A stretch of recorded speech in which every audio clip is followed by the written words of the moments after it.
तो कल जो क्लास थी बेटा, तो मैंने आपको बताया था किस प्रकार से जो टेरिडोफाइट्स थे उनकी जो हायर कैटेगरी थी फर्न, तो हम कल उसके बारे में हमने डिस्कस किया था। ठीक, आज हम जो बहुत ज़्यादा कह सकते हो क्लोज हैं प्लांट वर्ल्ड के, जिसको हम लोग जिम्नोस्पर्म कहते हैं, तो आज हम उनके बारे में बात करेंगे। क्योंकि जैसे जैसे एक कह सकते हो प्लांट वर्ल्ड में या किंगडम प्लांटी में एवोल्यूशन होता गया, समझे, तो आपने देखा किस प्रकार से एक एक्वेटिक जो प्लांट्स थे वो निकल के टेरेस्ट्रियल होते चले गए। और टेरेस्ट्रियल होने के साथ साथ आपने देखा कि उसके अंदर किस प्रकार से उनके अंदर लीव्स डेवलप हुई, रूट्स डेवलप हुए, तो इस तरह से चेंजेस जो थे वो आते चले गए। क्लियर? तो आज हम जो बात करने वाले हैं वो जिम्नोस्पर्म के बारे में पढ़ेंगे। जिम्नोस्पर्म कौन से पौधे होते हैं मैं आपको पहले बता दूं।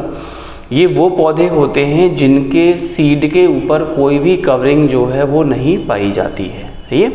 जैसे आपने देखा होगा, अगर आप मैंगो फ्रूट्स खाते हैं तो आपने देखा होगा उसका जो सीड होता है वो अंदर होता है, उसके ऊपर फिर बहुत सारी वेरियस कवरिंग होती हैं। लेकिन जो जिम्नोस्पर्मिक प्लांट होते हैं इनके सीड के ऊपर कोई कवरिंग नहीं पाई जाती है, यही इनका एक कैरेक्टरिस्टिक फीचर है। क्लियर? तो अगर हम बात करते हैं कि ये जिम्नोस्पर्म हैं तो उनके अंदर किस प्रकार से इनकी जो नेचर है वो पाई जाती है, कौन कौन से कैरेक्टर्स इनके अंदर रहते हैं, तो सबसे पहले जो वर्ड लिया गया है जिम्नोस्पर्म, तो पहले बेटा हम इसको पढ़ेंगे। देखिए, जिम्नो का मतलब क्या होता है? जिम्नो का मतलब होता है नेक्ड, और स्पर्मा, स्पर्मा का मतलब होता है सीड। तो जिनमें नेक्ड सीड पाए जाते हैं उनको जिम्नोस्पर्म कहा जाता है। सही है? अब ये जो प्लांट होते हैं वो किस प्रकार के होते हैं, तो देखिए मैं आपको बताऊं, सबसे बड़ी पहली चीज़ होती है कि ये एवरग्रीन होते हैं, मतलब इनमें कभी भी पतझड़ नहीं होता है, इनकी पत्तियां कभी भी डाउनफॉल नहीं होता है। तो ये एवरग्रीन ट्रीज होते हैं, प्लस इसके अलावा इनमें कुछ जो होते हैं वो श्रब्स भी होते हैं। सही है? जैसे प्लांट वर्ल्ड में अगर हम देखेंगे तो 3 तरह के पौधे मिलेंगे आपको।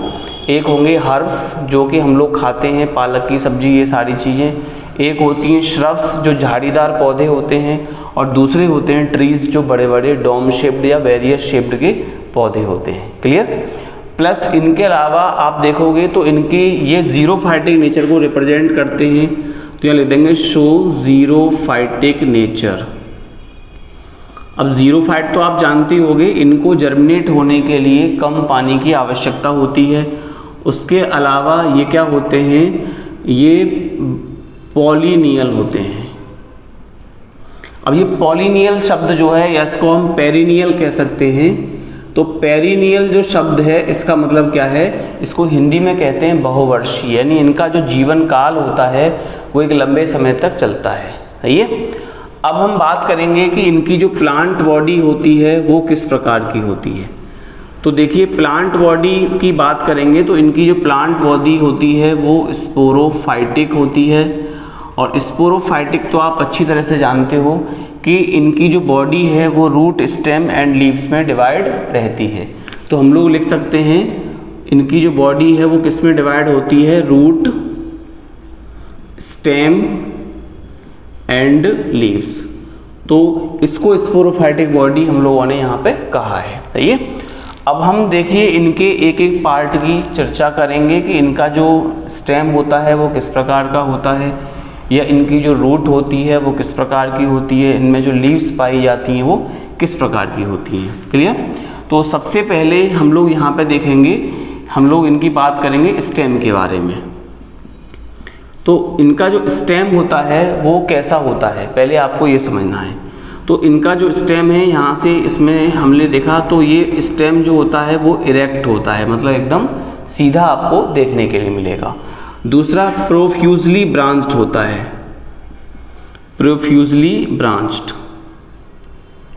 ये और वुडी होता है, मतलब इनमें वेस्कुलर बंडल्स पाए जाते हैं, तो ये वुडी हो जाएगा। इसके अलावा आप देखेंगे कंटेन लीव्स स्केयर्स, यानी पत्तियों के कुछ जो स्पॉट्स होते हैं वो भी इनमें पाए जाते हैं। अब हम देखेंगे कि यहाँ से जो अनब्रांच्ड होते हैं, यानी अनब्रांच्ड स्टेम जो है वो किस में पाया जाता है। तो अनब्रांच्ड स्टेम आपके साइकस के अंदर पाया जाता है, ये आपको ध्यान रखना है। और एक स्टेम होता है जिसको ट्यूबरस स्टेम बोलते हैं, तो ट्यूबरस स्टेम जो होता है वो पाया जाता है जामिया प्लांट के अंदर, जो कि जिम्नोस्पर्म में आता है। क्लियर? अब स्टेम हमारा क्लियर हो गया। अब ये स्टेम की आपने फिजियोलॉजी देखी है ये, तो स्टेम जो होता है वो वेस्कुलर होता है, ये मैं आपको पहले बता चुका हूँ। स्टेम हो चाहे इनकी कह सकते हो रूट्स हों या लीव्स हों, सब में वेस्कुलर बंडल्स पाए जाते हैं, जो हम बाद में आपको बताएंगे। तो स्टेम के बाद हमारा नेक्स्ट पॉइंट आता है, that is known as the leaves, उसको लीव्स बोलते हैं। तो यहाँ पे जो लीव्स होती हैं बेटा, वो दो तरह की लीव्स इसमें पाई जाती हैं। अब उसके बारे में हम देखेंगे कौन कौन सी लीव्स इसमें होती हैं।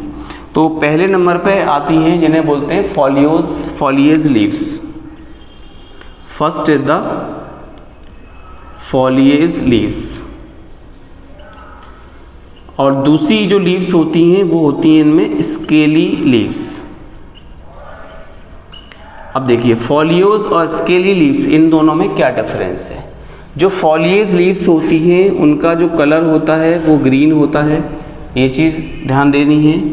सिंपल होती हैं, समझिए, और इनमें इनकी जो शेप होती है वो कैसी होती है, नीडल शेप होती हैं, नीडल शेप्ड, और कोई भी स्केल जो है वो नहीं पाया जाता है, समझिए।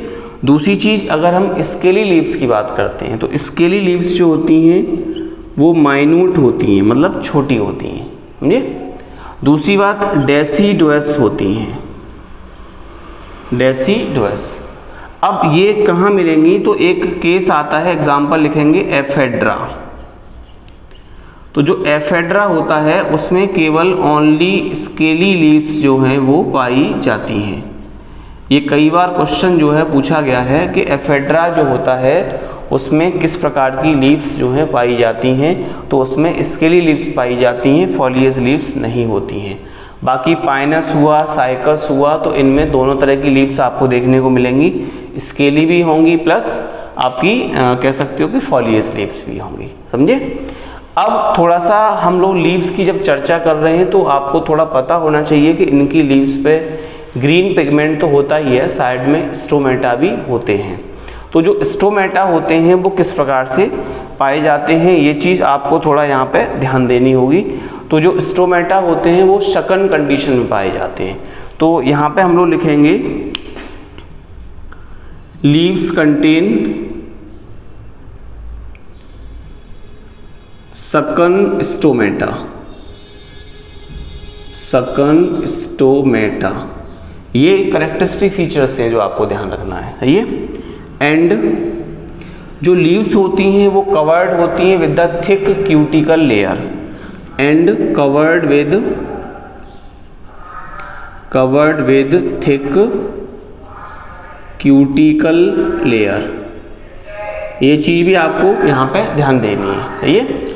एंड इनके अंदर कोई भी लेटरल वेन्स जो होती हैं वो नहीं पाई जाती हैं।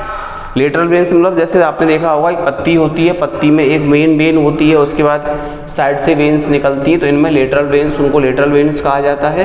तो यहाँ पे लिख देंगे हैव नो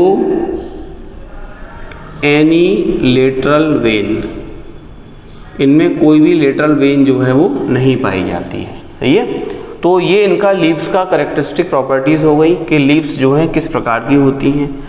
अब हम बात करते हैं रूट्स की, कि इनमें जो रूट्स होती हैं वो कैसी होती हैं, टेप रूट होती हैं या एडवेंटियस रूट होती हैं। तो यहाँ पे जो रूट सिस्टम होता है वो कैसा होता है, टेप रूट सिस्टम जो है इनमें पाया जाता है, यानी एक मेन रूट होती है, उसके साइड से छोटी छोटी स्मॉल रूट्स जो होती हैं वो निकली होती हैं, सही है। अब जो टेप रूट सिस्टम होता है तो इनकी रूट्स जो होती हैं वो सिम्बायोटिक नेचर को भी रिप्रेजेंट करती हैं। ये हम आपको पहले बता चुके हैं एल्गी, जब हमने आपको पढ़ाया था कि कुछ एल्गी ऐसे होते हैं जो कि पौधों की रूट्स के अंदर पाए जाते हैं विद द सिम्बायोटिक रिलेशनशिप के साथ में, सही है। जैसे अगर हम एग्जाम्पल देखें तो आपने पढ़ा हुआ कोलेरॉइड्स रूट्स, मैंने आपको पढ़ाया था कोरेलॉइड रूट। तो कोलेरॉइड्स रूट्स जो होती हैं ये किस तरह के पौधों में पाई जाती हैं, तो ये आपको देखने को मिलेंगी साइकस के अंदर, सही है। अब देखिए जो एक पौधा और होता है जिसको पाइनस प्लांट कहा जाता है, तो जो पाइनस होता है उसके अंदर माइकोराइजा रूट्स जो हैं वो पाई जाती हैं। माइकोराइजा जी, माइकोराइजा तो आप जानते ही हो, जब फंगस किसी प्लांट की रूट में पाए जाते हैं तो ऐसी रूट्स को माइकोराइजा रूट्स कहा जाता है। सही है। तो आपने देखा कि जो रूट सिस्टम है वो टेप रूट है, सिम्बायोटिक नेचर का है, जिसमें हमने दो तरह के एग्जाम्पल आपको समझाए हैं। जो साइकस प्लांट होता है उसके अंदर कोलोरेड रूट्स पाई जाती हैं, और जो पाइनस प्लांट होता है उसके अंदर माइकोराइजा पाया जाता है, यानी फंगस पाया जाता है एज सिम्बायोटिक फॉर्म के साथ में। क्लियर। तो ये आपने देखा कि इसकी जो स्पोरोफाइटिक बॉडी है उसके अंदर क्या क्या कैरेक्टरिस्टिक प्रॉपर्टीज हमें यहाँ पे देखने को मिलती हैं। अब हम बात करेंगे कि इनका जो वेस्कुलर बंडल्स होते हैं, समझे, रूट के और लीव्स के प्लस स्टेम्स के, तो वो किस प्रकार से होते हैं, क्योंकि वेस्कुलर बंडल में से हर साल एक या दो क्वेश्चंस जो हैं वो कॉमन तरीके से आपसे पूछे जाते हैं। सही है। तो अब हम बात करेंगे किसकी, वेस्कुलर बंडल। अब जो वेस्कुलर बंडल्स होते हैं या वेस्कुलर टिश्यूज भी आप इनको कह सकते हो, तो ये मैंने बताया था वेस्कुलर में दो तरह का सेगमेंट हमने बांट रखा होता है। एक होते हैं आपके जाइलम और दूसरे होते हैं आपके फ्लोएम। तो जाइलम और फ्लोएम ये दोनों मिलकर के क्या बनाते हैं, वेस्कुलर बंडल का निर्माण करते हैं। सही है। तो अब जो जाइलम होता है वो किस प्रकार का होता है और इसमें क्या क्या चीज़ें पाई जाती हैं। तो देखिए जो जाइलम होता है जिम्नोस्पर्म प्लांट के अंदर, उसमें केवल ट्रैकिड्स होती हैं, जाइलम पेरेन्काइमा ये सेल भी इसके अंदर पाई जाती हैं जी। बट जाइलम वेसल्स जो होती हैं वो एब्सेंट होती हैं। तो जाइलम वेसल्स जो होती हैं वो क्या होती हैं, इसके आगे आप लिख देंगे एब्सेंट होती हैं। सही है। तो जाइलम वेसल इसमें नहीं पाई जाती। इसके अलावा जाइलम से ही क्या बनती है, वुड बनती है। तो हम देखेंगे कि इनकी जो वुड होती है वो किस प्रकार की होती है, क्योंकि ये वुडी प्लांट्स होते हैं, समझे। तो इनकी जो वुड होती है उसके अंदर पहली नेचर होती है कि ये मोनोजाइलिक होती है, यानी मेनोजाइलिक। अब जो मेनोजाइलिक वुड होती है वो किस में पाई जाती है, तो इसका एग्जाम्पल हो जाएगा साइकस। ये एक आपकी होती है जिसको हम लोग बोलते हैं साइक्नोजाइलिक। तो साइक्नोजाइलिक जो होती है ये किस में पाई जाती है, तो ये पाई जाती है आपके पाइनस के अंदर। सही है। तो वुड के बारे में पता चल गया कि अगर मेनोजाइलिक है तो वो साइकस प्लांट के अंदर पाई जाएगी, और साइक्नोजाइलिक वुड है तो वो पाइनस प्लांट के अंदर पाई जाएगी। क्लियर। अब हम बात करेंगे फ्लोएम के अंदर। तो फ्लोएम में जितने भी एलिमेंट्स होते हैं वो तो सारे होते हैं, लेकिन इसमें कंपेनियन सेल जो होती हैं, कंपेनियन सेल्स आर एब्सेंट। समझे। तो ये इसका एक कैरेक्टरिस्टिक फीचर है कि फ्लोएम के अंदर कंपेनियन सेल नहीं पाई जाती, और जाइलम के अंदर आपको वेसल्स जो हैं वो नहीं मिलेंगी। सही है। तो ये इनके कैरेक्टरिस्टिक फीचर्स में आता है बेटा। समझे। यहाँ तक आपका क्लियर हो गया। अब हम बात करेंगे कि ये जो प्लांट्स होते हैं इन पे जो लीव्स पाई जाती हैं या जो स्पोर्स पाए जाते हैं वो किस प्रकार से होते हैं। सही है। क्योंकि इनके जो लीव्स होती हैं उन लीव्स पे ही इनके कह सकते हो सेक्स ऑर्गन्स जो हैं वो डेवलप होते हैं। तो अब हम अब देखेंगे, तो ये जो प्लांट होते हैं ये हेटेरोस्पोरस नेचर के होते हैं। समझे। कैसे होते हैं, हेटेरोस्पोरस। तो यहाँ देखेंगे तो हम लोग लिख सकते हैं दीज आर हेटेरोस्पोरस।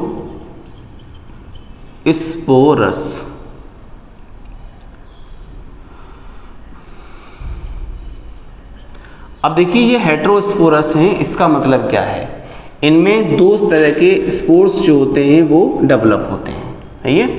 तो पहला जो स्पोर होता है उसको हम लोग क्या कहते थे, microspore. First spore is known as the microspore, जो कि मेल गैमीट में होता है, और दूसरा होता है मेगा स्पोर, जिसको हम लोग फीमेल गैमीट कह देते हैं। सही है। अब जो माइक्रोस्पोर होता है ये कहाँ डेवलप होता है, तो ये डेवलप होता है माइक्रोस्पोरेंजिया के अंदर। सही है। और जो मेगा स्पोर होता है ये डेवलप होता है मेगा स्पोरेंजिया के अंदर, समझे। अब जो माइक्रो स्पोरेंजिया होती है वो जिन पत्तियों पर पाई जाती है उनको कहते हैं माइक्रोस्पोरोफिल, माइक्रोस्पोरोफिल्स। और जो मेगा स्पोरेंजिया होती है वो जिन पत्तियों पर पाई जाती है उनको हम लोग बोलते हैं मेगा स्पोरोफिल्स। सही है, तो यहाँ तक आपका क्लियर हो गया। अब देखिए ये दोनों जो होते हैं ये कंबाइंड होकर के या एग्रीगेट होकर के, जैसे जो माइक्रोस्पोरेंजिया होती हैं जब वो एग्रीगेट हो जाती हैं तो वहाँ से मेल कोन बन जाता है। सही है, तो हम लोग आगे लिख देंगे एग्रीगेट होने के बाद क्या बन जाता है, मेल कोन। इसको मेल स्ट्रॉबेरी भी कहा जाता है, मेल स्ट्रॉबेरी। सही है, और जो फीमेल होती हैं तो आप देखेंगे जब मेगा स्पोरेंजिया आपस में एग्रीगेट हो जाएंगी तो यहाँ से क्या बन जाएगा, आपका फीमेल कोन बन जाएगा, फीमेल कोन। इसको हम लोग फीमेल स्ट्रॉबेरी भी कह सकते हैं, फीमेल स्ट्रॉबेरी। सही है, तो आपने देखा स्ट्रॉबेरी जो है किस प्रकार से बन रहे हैं। अब देखिए ये जो प्लांट होते हैं ये मोनोस्पोरेंजिएट कैटेगरी में आते हैं। मोनोस्पोरेंजिएट का मतलब हो गया कि ये यूनिसेक्सुअल प्लांट्स होते हैं। सही है, प्लस इनकी जो माइक्रोस्पोरेंजिया होती है उसके बारे में हम लोग देखेंगे कि माइक्रोस्पोरेंजिया जो होती है वो कैसे मिलेगी और जो मेगा स्पोरेंजियम है वो कैसे डेवलप होगी। तो जो मेगा स्पोरेंजियम की बात करते हैं यहाँ पे पहले, तो मेगा स्पोरेंजिया जो होती है वो लाई नेक्ड, यानी वो हमेशा नेक्ड होती है on mega sporophyll, mega sporophyll. ये यानी ये मेगा स्पोरोफिल जानते हो, यानी पत्तियों के ऊपर ये नेक्ड कंडीशन में पाई जाती है, इसके ऊपर कोई भी कवरिंग नहीं होती है। एंड आर ऑर्थोट्रोपस, ऑर्थोट्रोपस इसकी जो नेचर होती है वो कैसी होती है, ऑर्थोट्रोपस होती है। एंड यूनिटैगमिक होती है, यूनिटैगमिक। यूनिटैगमिक का मतलब है इसके चारों तरफ एक ही सिंगल जो लेयर होती है वो प्रेजेंट होती है। समझे। अब हम बात करेंगे कि मेगा स्पोरेंजिया जो होती है उसमें देखेंगे, जी सॉरी माइक्रोस्पोरेंजिया। तो जो माइक्रोस्पोरेंजिया होती है उसका जो डेवलपमेंट होता है वो यू स्पोरेंजिएट टाइप का होता है। तो यहाँ पे आप लोग लिख सकते हो microsporangial development is eusporangiate type. समझे। तो ये आपको थोड़ा सा ध्यान रखना है क्योंकि क्वेश्चन जो होते हैं वो यहीं से बेटा आपको पूछे जाएंगे। सही है, तो यहाँ तक आपको कोई डाउट? चलिए अब आगे बढ़ते हैं। तो अब हम देखेंगे कि जो मेगा स्पोरोफिल है या जो मेगा स्पोरेंजिया है, तो मेगा स्पोरेंजिया के अंदर क्या होता है, आर्कीगोनिया जो हैं वो पाए जाते हैं, आर्कीगोनियम। तो आर्कीगोनियम सेल्स जो हैं वो इसके अंदर होते हैं।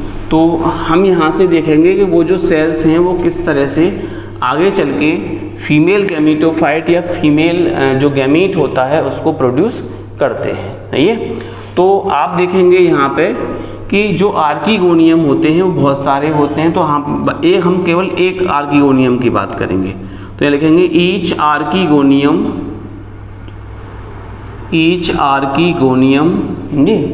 हैज़ सिंगल एग, यानी इनकी जो आर्कीगोनियम होती है उसके अंदर एक सिंगल एग जो है या जो फीमेल गैमीट है वो पाया जाता है। एंड अ वेंटर सेल, और एक जो है वो वेंटर सेल होती है। समझे, वेंटर कैनाल सेल जिसको हम लोग कह सकते हैं वो भी एक ही होती है। लेकिन जो करेक्टरिस्टिक प्रॉपर्टी है वो आप ढंग से समझिए। सही है, but have no any neck canal cell, neck canal cell. समझ में आ रहा है, यानी इनमें नेक कैनाल सेल जो हैं वो नहीं पाई जाती हैं, वो एब्सेंट होती हैं। सही है। अब दूसरी चीज जो आपने देखा कि आर्कीगोनिया के बाद जैसे एंथ्रीडियम आती है, तो जो एंथ्रीडियम होती है उसको हम लोग मेल गैमेटोफाइट बोलते हैं या मेल सेक्स ऑर्गन कहते हैं। तो उसके अंदर क्या बनते हैं, एंथ्रोजॉइड्स बनते हैं या मेल गैमीट बनते हैं। तो एंथ्रीडियम के अंदर क्या बनेंगे, एंथेरोजॉइड्स बनेंगे। अब जो एंथेरोजॉइड्स होते हैं इनको आप लोग क्या कह सकते हो, मेल गैमीट। तो जो मेल गैमीट इसके अंदर होते हैं वो कैसे होते हैं, वो नॉन मोटाइल होते हैं, समझे, यानी इनमें फ्लैजेला जो है वो नहीं पाया जाता है, जिससे कि ये पानी के द्वारा फ्लोट करके कहीं पे तैर के जा सके। सही है, तो इस तरह से हमने इनमें देखा। अब आपको समझ में आ गया होगा कि मेल गैमीट और फीमेल गैमीट, दो अलग अलग गैमीट्स हम लोगों ने शॉर्ट में पढ़ लिए कि ये किस प्रकार से होते हैं। सही है, अब आप यहाँ से देखोगे कि इनके अंदर जब फर्टिलाइजेशन होता है तो फर्टिलाइजेशन से पहले की जो प्रक्रिया होती है जिसको हम लोग पॉलिनेशन कहते हैं, जिसमें कि जो मेल गैमीट होते हैं वो फीमेल सेक्स ऑर्गन के पास पहुंचते हैं। सही है, तो वो कैसे जाएंगे, तो आप देखेंगे यहाँ पे जो नेक्स्ट कैरेक्टर आता है that is known as the pollination, समझे, जो प्री फर्टिलाइजेशन कैरेक्टर में आता है आपका। तो पॉलिनेशन जो होता है वो कैसे होता है, तो यहाँ लिख देंगे अकर्स बाई विंड, यानी पॉलिनेशन किससे होगा, हवा के द्वारा होगा। यानी इसके जो मेल गैमीट्स होंगे वो हवा के अंदर डिस्पर्स्ड हो जाएंगे और हवा के साथ कह सकते हो उड़ते हुए, और फीमेल गैमेटोफाइट या जो फीमेल कोन होती है वहाँ पे ये पहुँच जाएंगे। सही है, तो अब देखिए ये जो पॉलन्स होते हैं, अब तो पॉलिनेशन तो हो गया किसके द्वारा, विंड द्वारा। तो आगे लिखेंगे जो पॉलन्स होते हैं यानी पॉलन ग्रेन्स आर डिपॉजिटेड, जी इनको कहाँ डिपॉजिट कर दिया जाता है, डिपॉजिटेड इन पॉलन चैम्बर, यानी ये आपके कहाँ मिलेंगे, आपको पॉलन चैम्बर के अंदर मिलेंगे। ये where they germinate, where they germinate, जहाँ पे ये जर्मिनेशन को रिप्रेजेंट करते हैं। तो जब जर्मिनेशन होगा तो यहाँ से फिर आपके जो पॉलन ग्रेन्स हैं उनका जर्मिनेशन हो जाएगा, उसके बाद ये मैच्योर मोड में आ जाएंगे जिससे कि इजीली एग सेल को फर्टिलाइज कर सकें। सही है, अब देखिए ये जो नेक्स्ट प्रोसेस आती है जिसको हम लोग बोलते हैं फर्टिलाइजेशन। तो फर्टिलाइजेशन जो होता है वो किस प्रकार का यहाँ पे रहता है, तो जो फर्टिलाइजेशन होता है वो कैसा होता है, वो साइफोनोगैमिक होता है। ये कैसा होता है, इज साइफोनोगैमिक। अब देखिए साइफोनोगैमिक हम किसको कहते हैं, यानी through pollen tube, through pollen tube, समझ में आ रहा नहीं आ रहा, यानी साइफोनोगैमिक का मतलब होता है कि अगर फर्टिलाइजेशन पॉलन ट्यूब के माध्यम से हो रहा है तो वो साइफोनोगैमिक फर्टिलाइजेशन कहा जाएगा। सही है, अब जब फर्टिलाइजेशन हो जाएगा तो यहाँ पे क्या बनेगा, एम्ब्रियो बन जाएगा, यानी जायगोट बन जाएगा, और जायगोट के बाद क्या बन जाएगा, आपका एम्ब्रियो बनेगा। तो अब हम देखेंगे कि जो एम्ब्रियो का डेवलपमेंट होता है वो किस प्रकार का होता है। तो यहाँ लिखेंगे एम्ब्रियोनिक डेवलपमेंट इज, जी वो कैसा होता है, वो मीजोब्लास्टिक होता है। कैसा होता है, मीजोब्लास्टिक। जी मैं केवल बेटा वही चीज़ लिखा रहा हूँ जो एग्जाम में आपसे पूछी जाती है कि जो एम्ब्रियोनिक डेवलपमेंट होता है वो कैसा होता है, मीजोब्लास्टिक होता है। मीजोब्लास्टिक हम किसको कहते हैं, आप इसको थोड़ा समझ लीजिए।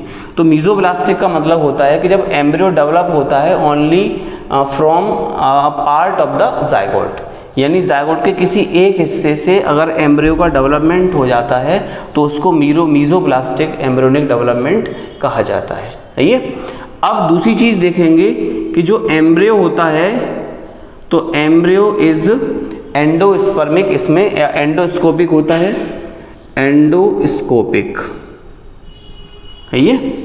एम्ब्रियो कैसा होता है, एंडोस्कोपिक होता है, and have tendency two of या टेंडेंसी ऑफ पॉली एम्ब्रियोनी है ये। और इनके अंदर जो टेंडेंसी होती है एम्ब्रियो के अंदर वो कैसी होती है, टेंडेंसी ऑफ पॉली एम्ब्रियोनी है ये, यानी पॉली एम्ब्रियोनिक टेंडेंसी जो है वो इसके अंदर पाई जाती है।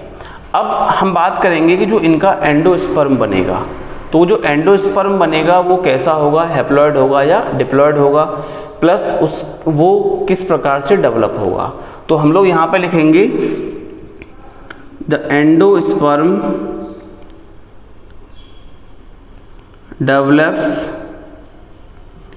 Before fertilisation.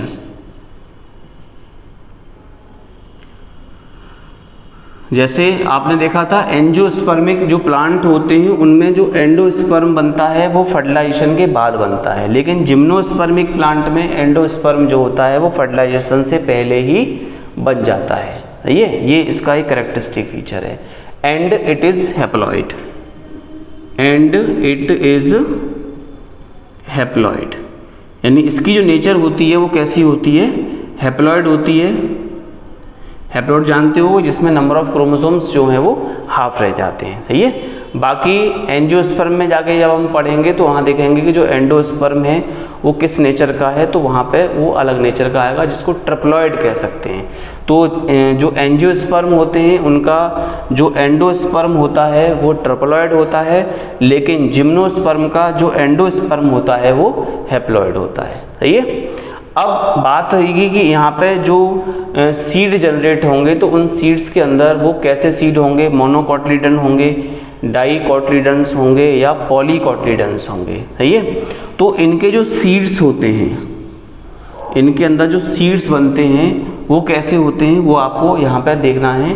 तो यहाँ पे हम लोग देखेंगे वो बाइकोटिलीडन होते हैं, बाइकोटिलीडन। तो बाइकोटिलीडन्स का मतलब होता है दो कोटिलीडन्स में बटे होते हैं, इनको डाई भी कह सकते हैं। तो वो किस में पाए जाएंगे, आपके साइकस के अंदर। और एक होते हैं पॉलीकोटिलीडन, पॉलीकोटिलीडन्स। तो जो पॉलीकोटिलीडन्स होते हैं वो किस में पाए जाते हैं, पाइनस के अंदर, जिसमें एक से कह सकते हो दो से ज़्यादा कोटिलीडन्स जो हैं वो पाए जाते हैं। अब थोड़ा सा यहाँ बात करेंगे कि जो इनकी मेल कोन होती है वो किस प्रकार से होती है। तो मेल कोन जो होती है वो शॉर्ट लिव्ड होती है, और मेल गैमीट जो होता है जी ऑफ साइकस एंड जो गिनको एक प्लांट आता है इसी में वो मोटाइल होता है, और गिनको बाइलोवा जो होता है उसको हम लिविंग फॉसिल्स के नाम से भी जानते हैं। तो ये चीज़ आपको ध्यान रख देनी है, सही है।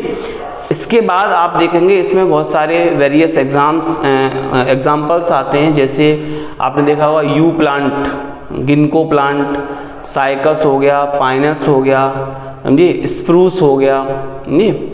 तो ये सारे जो प्लांट होते हैं वो किस कैटेगरी में आते हैं, जिम्नोस्पर्म के अंदर इनको रखा गया है। तो अभी आपने पढ़ी कि जिम्नोस्पर्म के अंदर क्या क्या कैरेक्टरिस्टिक प्रॉपर्टीज़ जो हैं वो पाई जाती हैं, जो मैंने आपको शॉर्ट में बताया कि किस प्रकार से ये जो कैरेक्टरिस्टिक प्रॉपर्टीज़ हैं वो जिम्नोस्पर्मिक पौधों के अंदर रिप्रेजेंट होती हैं, सही है। अब हम बात करेंगे कि इनकी जो पौधे हैं, जैसे अगर हम साइकस को देखेंगे तो हमारा जो कल हमारी क्लास रहने वाली है, तो मैं आपको आगे इनके कुछ पौधे हैं जिनके कुछ एग्जाम्पल्स हम लोग लेंगे और उनके कैरेक्टरिस्टिक प्रॉपर्टीज़ के बारे में आपको बताएंगे कि उनमें किस प्रकार की जो डिफरेंट प्रॉपर्टीज़ हैं वो पाई जाती हैं, सही है। आज के लिए हमने जो लिखा है बेटा इसको आपको नोट करना है और एक एक चीज़ को आपको ढंग से समझ लेना है ताकि आप क्वेश्चन को ईजीली अटेम्प्ट कर सकें। ओके, थैंक यू बेटा।